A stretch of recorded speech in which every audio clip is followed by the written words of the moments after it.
বাড়িতে দাঁড়িয়েই আজ এই ভিডিওটা অন করেছি। আসলে কতটা কাছে আমাদের নেমন্তন্ন ছিল সেটাই তোমাদেরকে জানানোর জন্য তোমাদের সাথে শেয়ার করছি। ঘর থেকেই নেমন্তন্ন বাড়ি দেখা যায়।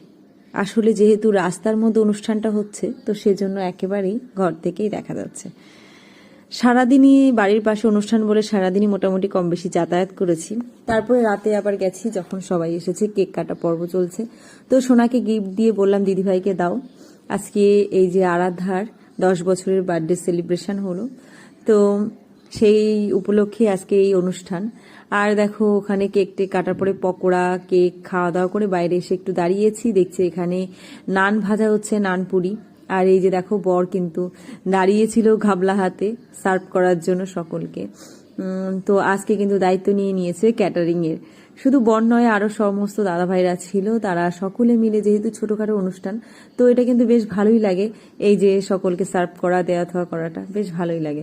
তারপরে আমি খেতে বসে পড়েছি, যেহেতু রাতটাও অনেক হয়েছিল।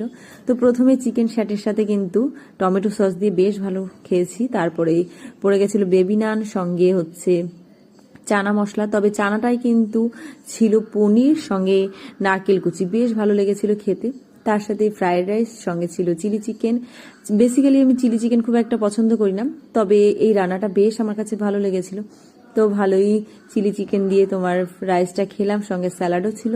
তারপরে চাটনি, পাঁপড়, মিষ্টি, আর ছিল আইসক্রিম, সঙ্গে ছিল হজমোলা। বাড়ির পাশে বলে অনেকটা রাত আমরা ওখানে ছিলাম। তো আজকের ভিডিওটা তোমাদের কাছে কেমন লাগলো অবশ্যই কিন্তু কমেন্টে জানিও। ভালো লাগলে অবশ্যই একটা লাইক করে পাশে থাকার অনুরোধ রইল। ধন্যবাদ।